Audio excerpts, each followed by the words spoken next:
നമുക്ക് വേറൊരു സ്റ്റഡി ആയിട്ടുള്ള ഒരു ജോബും ഒരു സ്റ്റഡി ആയിട്ടുള്ള ഒരു ഇൻകമും ഉണ്ടാവുക എന്നുള്ളതാണ് first step of risk management.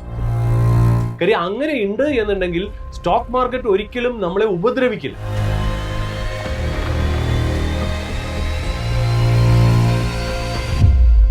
Stock മാർക്കറ്റിലേക്ക് ഒരു നിശ്ചിത എമൗണ്ട് നിങ്ങൾ മാറ്റിവെക്കുകയാണെങ്കിൽ നിങ്ങൾക്ക് തീർച്ചയായിട്ടും അത് വലിയ രീതിയിലുള്ള ഒരു വെൽത്ത് ക്രിയേറ്റ് ചെയ്യാനുള്ള സാധ്യത. ശരിക്കും നമ്മൾ വിചാരിക്കുന്നതിനെക്കാട്ടിലും കൂടുതൽ റിട്ടേൺ തരുന്ന ഒരു അസറ്റ് ക്ലാസ് സ്റ്റോക്സ്. കാര്യം എന്താ? ഒരു സ്റ്റോക്ക് ഗ്രോ ചെയ്യുന്നതിന്റെ അണ്ടർലൈനിങ് കാര്യം എന്താ? ഒരു ബിസിനസ്സാണ്. അതായത് നമ്മൾ ചുറ്റും കാണുന്ന ബിസിനസ്സുകളുടെ സ്റ്റോക്കാണ് നമ്മൾ ഈ കയറുന്നു എന്ന് പറയുന്നത്. ആ ബിസിനസ്സുകൾ പലപ്പോഴും 10%, 20%, 25% ഗ്രോ ചെയ്യാറുണ്ട്. ആ ഗ്രോ ചെയ്തതിനനുസരിച്ചാണ് അതിന്റെ സ്റ്റോക്ക് പ്രൈസ് കയറുന്നത്. നിങ്ങൾക്ക് എത്ര നാൾ സ്റ്റോക്ക് മാർക്കറ്റിൽ എക്സ്പീരിയൻസ് ഉണ്ട്? നമുക്ക് പറയാം 25 കൊല്ലത്തെ എക്സ്പീരിയൻസ് ഉണ്ട്, 30 കൊല്ലത്തെ എക്സ്പീരിയൻസ് ഉണ്ട്. എക്സ്പീരിയൻസ് 25-30 ഉണ്ട്, പക്ഷെ അത് നല്ല എക്സ്പീരിയൻസ് ആണോ മോശം എക്സ്പീരിയൻസ് ആണോ എന്നുള്ള.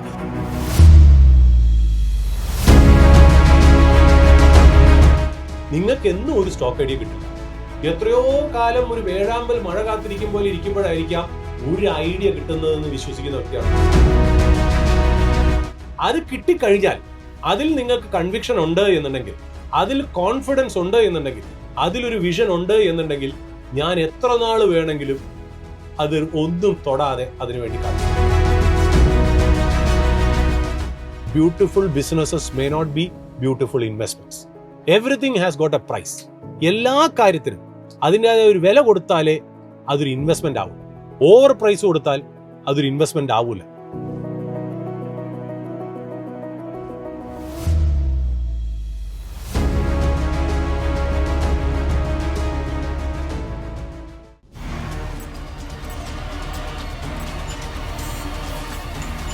Market 360 Connect with Suraj Nair.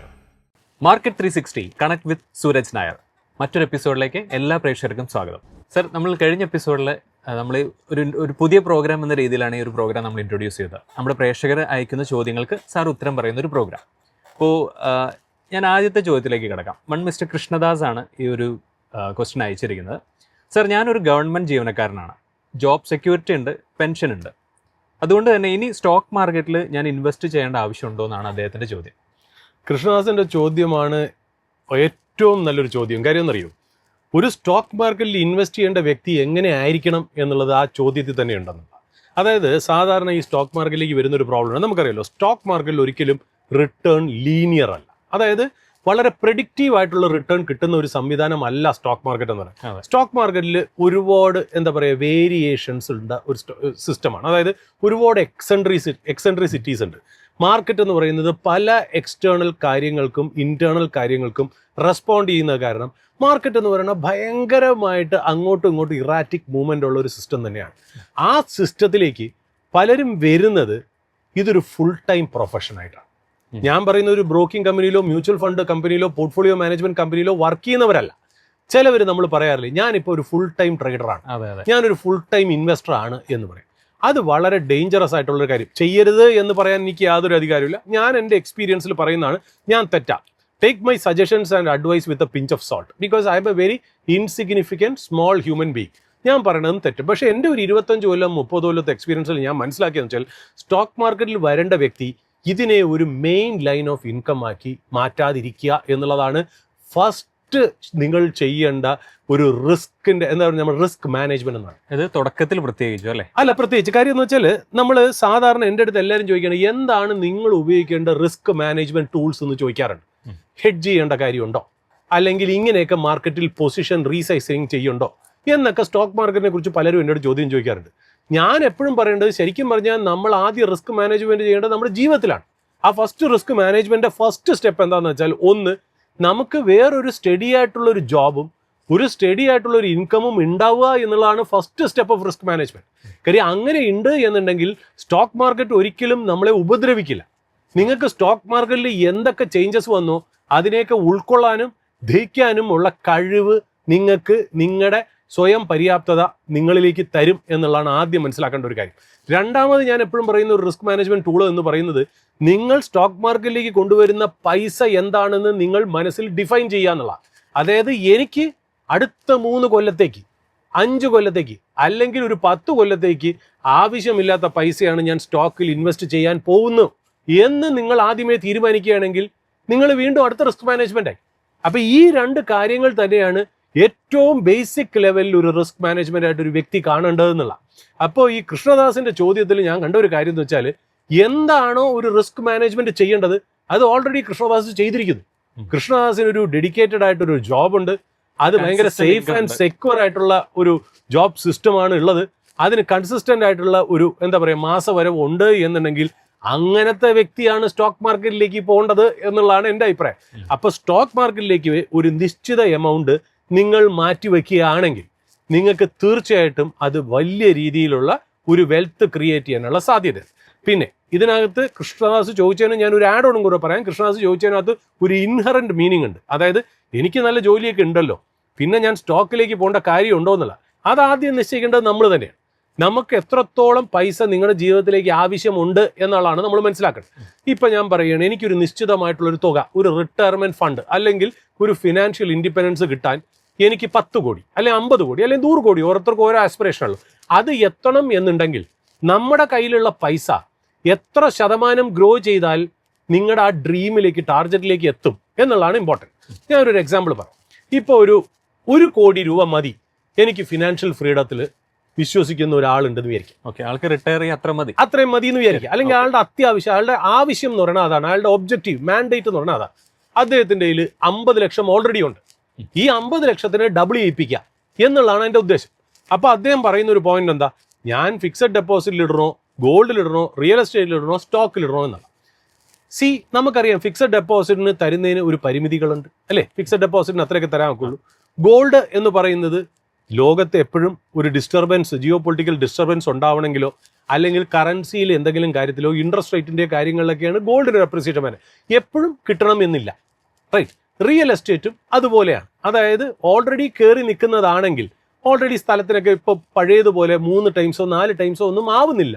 Double ആവുക എന്നൊക്കെ പറഞ്ഞു കഴിഞ്ഞാൽ വളരെ കുറവാണ് ഞാൻ കാണുന്നത്. ഞാൻ തന്നെ കാണുന്നത് വെച്ചാൽ 10 കൊല്ലമായിട്ട് ജസ്റ്റ് 80% 90% ഒക്കെ പല പ്രോപ്പർട്ടിക്ക് കയറിയിട്ടുള്ളൂ എന്നുള്ള. ഞാൻ എല്ലായിടത്തും അങ്ങനെയൊന്നല്ല, അതിനേക്കാളും കൂടിയ പ്രോപ്പർട്ടീസ് ഒക്കെ ഉണ്ടാവും. ഞാനൊരു ചെറിയ ശരിക്കും നമ്മൾ വിചാരിക്കുന്നതിനെക്കാട്ടിലും കൂടുതൽ റിട്ടേൺ തരുന്ന ഒരു അസറ്റ് ക്ലാസ് സ്റ്റോക്സ് ആണ്.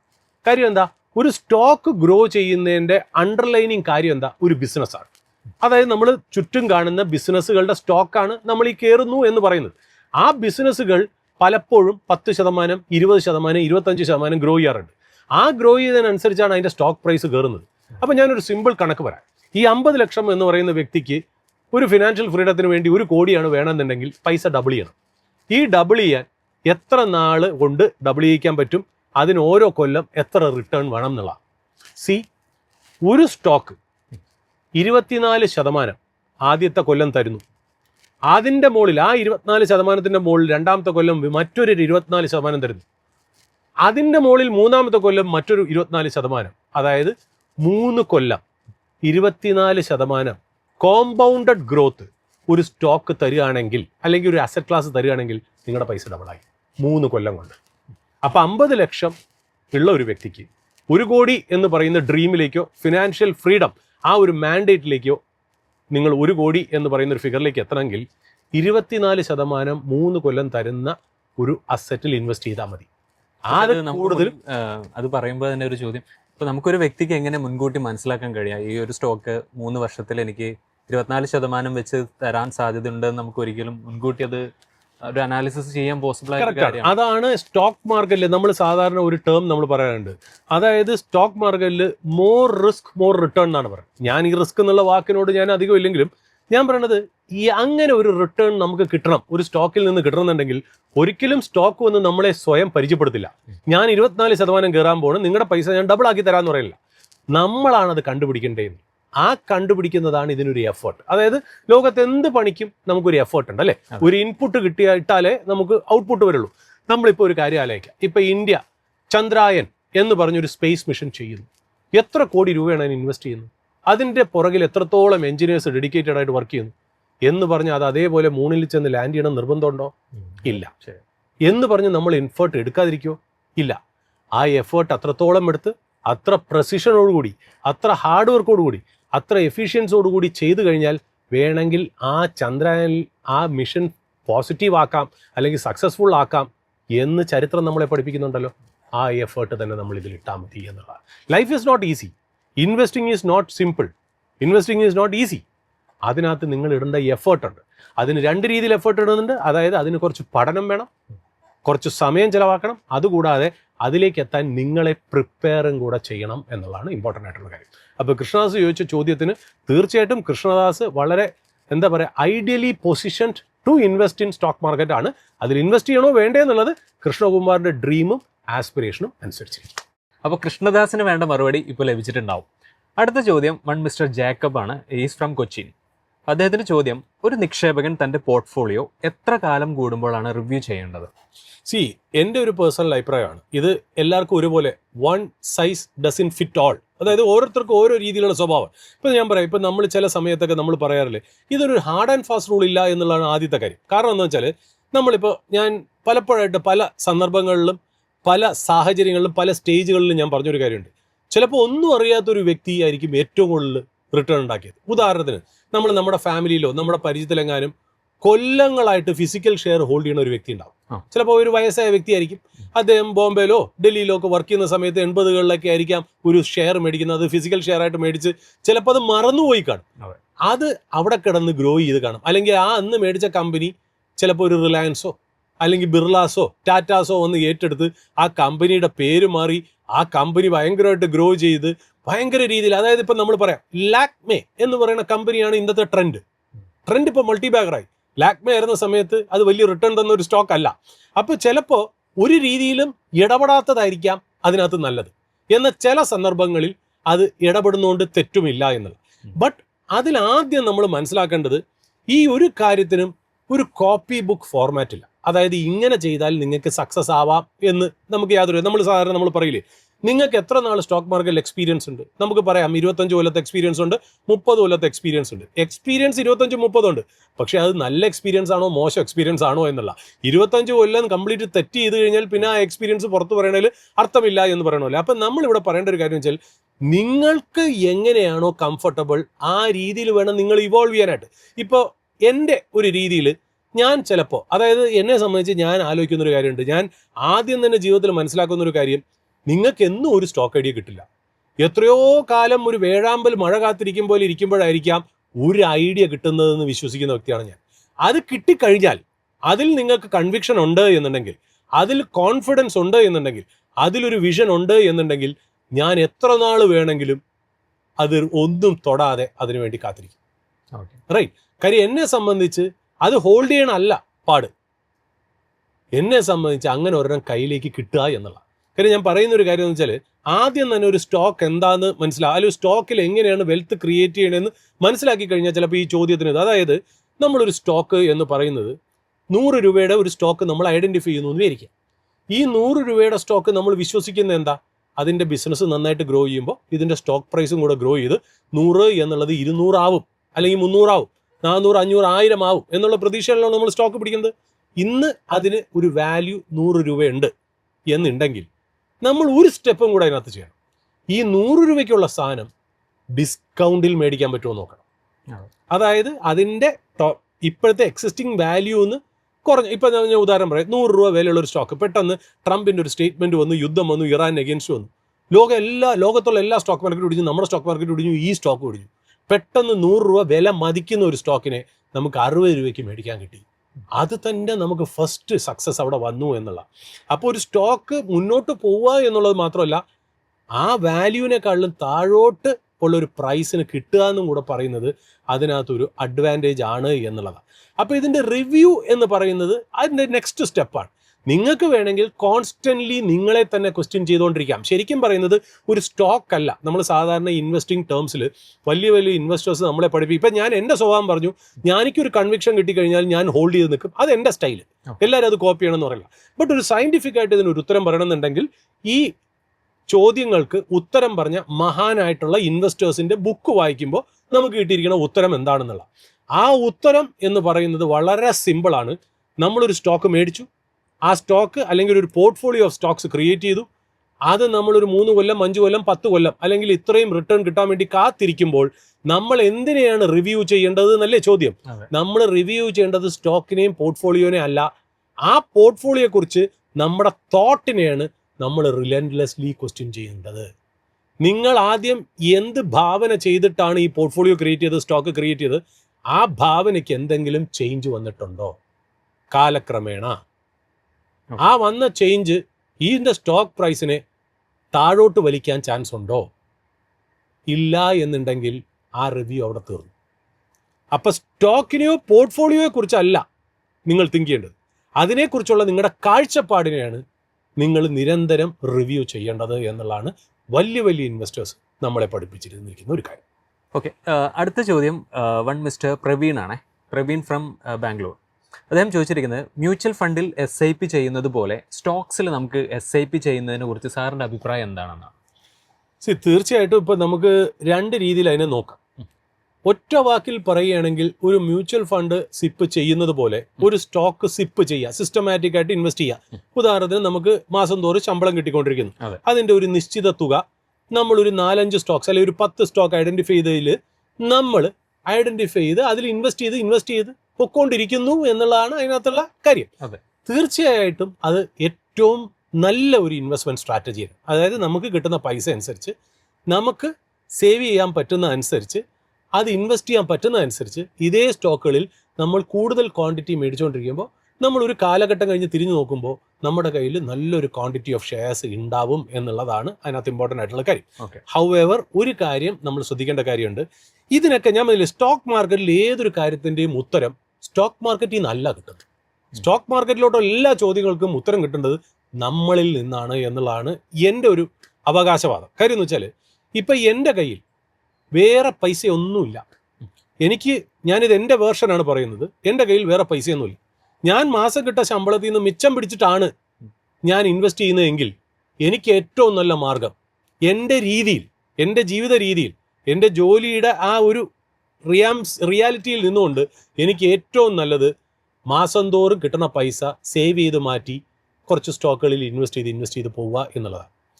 എന്നാൽ എൻ്റെ കയ്യിൽ ജോലിയുണ്ട്, എനിക്ക് അതിൽ നിന്ന് കാശ് എടുത്തിട്ട് ഇൻവെസ്റ്റ് ചെയ്യണമെന്ന് ആവശ്യമില്ല. എൻ്റെ കയ്യിൽ അല്ലാതെ കുറച്ച് പൈസ ഉണ്ട് ബാങ്കിൽ, അത് ഇൻവെസ്റ്റ് ചെയ്യണത് ഈ മാർക്കറ്റിലെ ഈ ഹൈയും ലോയും ഫോളും കയറ്റവും ഇറക്കവും ഒക്കെ നെഗോഷിയേറ്റ് ചെയ്യാൻ വേണ്ടി ഒരു സിപ്പ് പോലെ ഇൻവെസ്റ്റ് ചെയ്യണമെന്ന് ചോദിച്ചാൽ എൻ്റെ ഉത്തരം ചിലപ്പോൾ വ്യത്യാസമായിരിക്കും. കാര്യം എന്നറിയോ, നമ്മളൊരു സ്റ്റോക്ക് അതിൻ്റെ ഇൻഫൻസിയിൽ മേടിച്ച് അത് വലുതാവുന്ന സ്ഥലത്താണ് നമ്മൾ ഏറ്റവും കൂടുതൽ റിട്ടേൺ ഉണ്ടാക്കുന്നത്, ആണല്ലോ. അതായത് ഇപ്പം ഇൻഫോസിസ് 1992 ലിസ്റ്റ് ചെയ്ത കമ്പനിയാണെന്ന് വിചാരിക്കുക. അതിന് ഏറ്റവും കൂടുതൽ റിട്ടേൺ തന്നത് അതിൻ്റെ ഇനിഷ്യൽ ഇയേഴ്സിലാണ്. അടുത്ത കാലത്ത് അത് വലിയ പെർഫോമർ അല്ല. എങ്കിലും അന്ന് മുതൽ ഇന്ന് വരെ ഹോൾഡ് ചെയ്തിരിക്കുന്ന വ്യക്തിക്ക് റിലയൻസിൽ അല്ലെങ്കിൽ ഇൻഫോസിസിൽ വലിയൊരു റിട്ടേൺ കിട്ടിയിട്ടുണ്ടെന്ന കാര്യം അറിയാം. അപ്പം അതിൻ്റെ ബെസ്റ്റ് സമയത്ത് ഏറ്റവും കൂടുതൽ പൈസ ഞാൻ അതിനകത്ത് ഇൻവെസ്റ്റ് ചെയ്തില്ലെങ്കിൽ എനിക്ക് ഇത്രയും റിട്ടേൺ കിട്ടുമോ? അല്ലേ? അതിൻ്റെ ഏറ്റവും നല്ല കാലഘട്ടത്തിൽ എൻ്റെ ഏറ്റവും നല്ല ബെസ്റ്റ് എഫേർട്ട് ഇട്ട് അതിനകത്ത് നിന്ന് ഏറ്റവും കൂടുതൽ പൈസ ഉണ്ടാക്കുന്നതല്ലേ നല്ലത്. സിപ്പ് ചെയ്യാൻ വേണ്ടി ഞാൻ ഇരുന്നിട്ട് ഒരു സ്റ്റോക്ക് 10 ടൈംസ് ആയതിനു ശേഷം വീണ്ടും അതിനകത്ത് ആഡ് ചെയ്യുന്നതിൽ, അതായത് 10 ടൈംസ് ആവുന്ന സമയത്ത് എൻ്റെ കയ്യിൽ വളരെ കുറച്ച് നമ്പർ ഓഫ് ഷെയർസ് ഉണ്ടായിരുന്നുള്ളൂ. എന്നാൽ ഇത് വലുതായി ഗ്രോ ചെയ്തതിന് ശേഷം എൻ്റെ കയ്യിൽ 1000 ഷെയർ ഇരുന്നിട്ട് എന്ത് കാര്യം? അപ്പം ആ കമ്പനിയുടെ ഏത് സമയത്ത് ഇൻവെസ്റ്റ് ചെയ്യുന്നു എന്നുള്ളത്, എങ്ങനെ ഇൻവെസ്റ്റ് ചെയ്യണം എന്നുള്ളത് നമ്മളെ ഡിക്റ്റേറ്റ് ചെയ്യേണ്ടത്. അല്ലെങ്കിൽ സിപ്പ് വേണോ ഫുള്ളായിട്ട് മേടിക്കണമെന്ന് ചെയ്യേണ്ടത് നമ്മളെയാണ് അവിടെ വീണ്ടും ചോദ്യം ചെയ്യേണ്ടതെന്നുള്ള. അതിൽ നിന്ന് വരുന്ന മിച്ചം പിടിച്ചിട്ടാണ് സ്റ്റോക്ക് ഇൻവെസ്റ്റ് ചെയ്യാൻ, അല്ലാതെ വേറെ പൈസ ഇല്ല എന്നുണ്ടെങ്കിൽ സിപ്പ് ചെയ്യുന്നതാണ് ഏറ്റവും ബെസ്റ്റ്. അല്ല നമ്മുടെ കയ്യിൽ പൈസയുണ്ട്, മാർക്കറ്റിൻ്റെ ഈ വയലൻസിനെ ഒന്ന് കുഷൻ ചെയ്യാനാണ് എന്നുണ്ടെങ്കിൽ അത് ചിലപ്പോൾ ഒരു നല്ല സ്ട്രാറ്റജി ആവണമെന്നില്ല. കാര്യം ഇതിലെല്ലാം പ്ലേ ഔട്ട് ചെയ്തതിനായിരിക്കാം ശേഷമായിരിക്കാം നമ്മൾ കൂടുതൽ പൈസ അതിനകത്ത് കിട്ടുന്നത് എന്നുള്ളതാണ്. അപ്പോൾ അടുത്ത കാലത്തായിട്ട് ഇപ്പോൾ നമ്മൾ നോക്കുകയാണെങ്കിൽ ലാസ്റ്റ് 5 കൊല്ലമായിട്ട് 6 കൊല്ലത്തിലായിട്ട് ഇൻഫോസിസിൽ സിപ്പ് ചെയ്ത വ്യക്തിക്ക് എന്തെങ്കിലും കിട്ടിയിട്ടുണ്ടോ? ഇല്ല. എന്നാൽ 92 മുതൽ 2000 വരെ ഇൻവെസ്റ്റ് ചെയ്തവർക്കല്ലേ ഏറ്റവും കൂടുതൽ പൈസ കിട്ടിയത്. ആ ഒരു വ്യത്യാസമാണ് അതിനകത്തുള്ളത്. അപ്പോൾ എൻ്റെ എപ്പോഴും ഞാൻ പറയുന്ന ഉത്തരം, സ്റ്റോക്ക് മാർക്കറ്റിലേക്ക് അരുൺ എന്ത് ചോദ്യം പ്രേക്ഷകരെ എൻ്റെ മുന്നിലേക്ക് വെക്കുമ്പോഴും ആദ്യം ഞാൻ നോക്കുന്നത് ഞാനും മാർക്കറ്റും തമ്മിലുള്ള ബന്ധമാണ് അതിനകത്ത് ഫസ്റ്റ് ഞാൻ നോക്കണം. അല്ലാണ്ട് മാർക്കറ്റും സ്റ്റോക്കും തമ്മിലുള്ള ബന്ധം ഞാൻ പിന്നെ നോക്കുള്ളൂ. നമ്മളിലാണ് ആദ്യം വർക്ക് ചെയ്യേണ്ടത്, നമ്മളിൽ നിന്നാണ് അതിനകത്ത് ഉത്തരം കിട്ടുന്നത് എന്നുള്ളത്. സർ, ഇപ്പോൾ ഏർലി സ്റ്റേജിൽ ഇൻവെസ്റ്റ് ചെയ്യുന്നവർക്കാണ് നല്ല രീതിയിൽ ലാഭം പിന്നീട് പിൽക്കാലത്ത് ലഭിക്കുന്നതെന്ന് സാർ പറഞ്ഞല്ലോ. അപ്പോൾ ഈ കാലത്ത് ഏറ്റവും കൂടുതൽ ട്രെൻഡ് ആവുന്ന ഒരു കാര്യം ഇപ്പോൾ ഹോം ഡെലിവറി ആപ്ലിക്കേഷൻസ് അങ്ങനെയുള്ള കമ്പനികൾ ഇപ്പോൾ മാർക്കറ്റിൽ ലിസ്റ്റ് ആയിട്ടുള്ള കമ്പനികളൊക്കെയാണ്. ഈ സൊമാറ്റോ ഒക്കെയാണോ ഉദ്ദേശിക്കുന്നത്? അപ്പോൾ ഇത് ഫ്യൂച്ചറിൽ ഇപ്പോൾ ഇത് ചിന്തിക്കുന്ന ഒരു വ്യക്തി ഇപ്പോൾ ഇങ്ങനെ ചിന്തിക്കാമെന്ന് വിചാരിക്കും, ഇങ്ങനെയുള്ള കമ്പനികൾക്ക് ഭാവിയിൽ ഇനിയും നല്ല രീതിയിലൊരു ഇതൊരു ഏർലി സ്റ്റേജാണ്, നല്ല രീതിയിൽ പുറത്ത് ഇനി വരും കാലത്തൊന്നും ഒരു സിറ്റിയിലുള്ള ആൾ ചിലപ്പോൾ വീട്ടിലിരുന്ന് ഭക്ഷണം പാചകം ചെയ്ത് കഴിക്കുന്ന ഒരു കാലഘട്ടമൊന്നും ആവില്ല, ഇങ്ങനെയൊക്കെ ചിന്തിക്കുന്ന ഒരു വ്യക്തി ഉണ്ടെന്ന് വിചാരിക്കാം. അപ്പോൾ ഈ ഒരു ഇൻഡസ്ട്രീനെ അത്തരത്തിൽ നോക്കി കാണുന്ന ഒരു വ്യക്തി ഇത് കേട്ടിട്ട് ഇപ്പോൾ സാർ പറയുന്നത് കേട്ടിട്ട് ചിന്തിക്കുന്നുണ്ടെങ്കിൽ എന്താണ് സാറിൻ്റെ അഭിപ്രായം അതിനെക്കുറിച്ച്? അല്ല, തീർച്ചയായിട്ടും അതിൽ തെറ്റൊന്നുമില്ല. കാര്യം അത് തന്നെയാണ് നമുക്കൊരു വലിയൊരു റിട്ടേൺ തരുന്ന സ്റ്റോക്കിനെ നമ്മുടെ കൈക്കലിലേക്ക് കൊണ്ടുവരുന്നത്. അങ്ങനത്തെ ചിന്ത തന്നെയാണ്. ബട്ട് ഇതിനകത്ത് വേറൊരു കാര്യമുണ്ട്. മാർക്കറ്റ് എന്ന് പറയുന്ന വ്യക്തി ആരാന്നറിയോ? നമ്മൾ മനസ്സിൽ കാണുമ്പോൾ അത് പ്രവർത്തിച്ച് കഴിഞ്ഞ ഒരു വ്യക്തിയാണ് മാർക്കറ്റ്. മാർക്കറ്റ് ഓൾവേസ് ഫോർവേഡ് ആണ് കാണുന്നത്. അതായത് 6 മാസം കഴിഞ്ഞ് എന്ത് നടക്കുന്നു, 1 കൊല്ലം കഴിഞ്ഞ് എന്ത് നടക്കുന്നു എന്നുള്ളതാണ് നമ്മൾ ഇന്നേ മനസ്സിലാക്കുന്നത്. നമ്മൾ ഉദാഹരണത്തിന് പറയാം, നമ്മൾ മാർക്കറ്റിൽ ബ്രോക്കറേജ് റിപ്പോർട്ട്സ് കണ്ടിട്ടുണ്ട്. ബ്രോക്കറേജ് റിപ്പോർട്ട് പറയുന്നത് എന്താ, 2028 കമ്പനിയുടെ സെയിൽസ് ഇത്രയും കൂടും, ഇത്രയും പ്രോഫിറ്റ് വരും, അങ്ങനെയാണ് ഏർണിങ്സ് പെർ ഷെയർ ഇത്രയാവും, അത് നമ്മൾ ഒരു PE വെച്ച് മൾട്ടിപ്ലൈ ചെയ്യുമ്പോൾ ഇതായിരിക്കും ടാർഗറ്റ് എന്ന് നമ്മൾ ഇന്നേ കണ്ടുപിടിക്കുകയാണ്.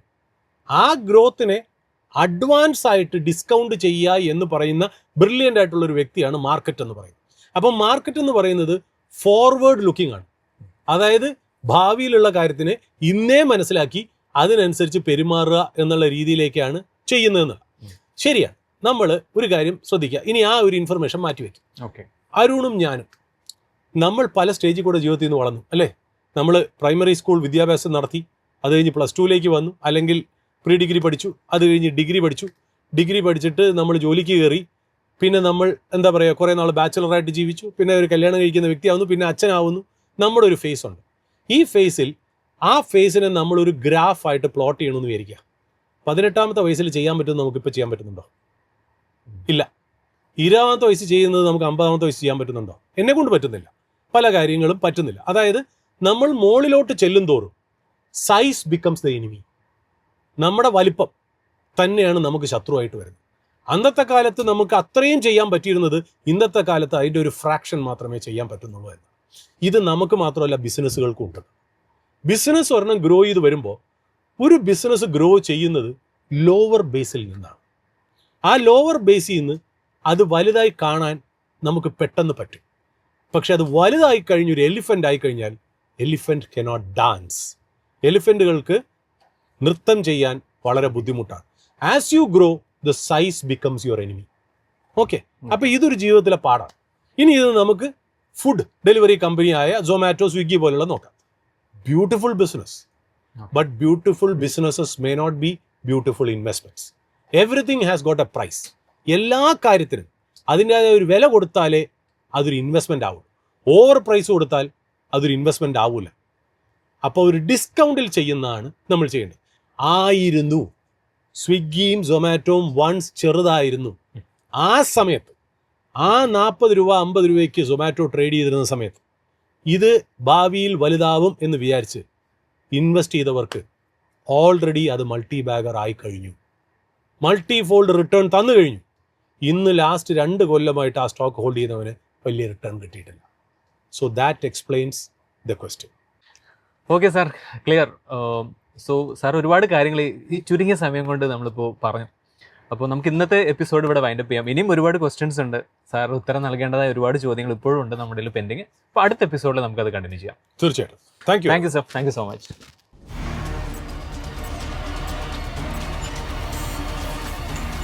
Market 360. Connect with Suraj Nair.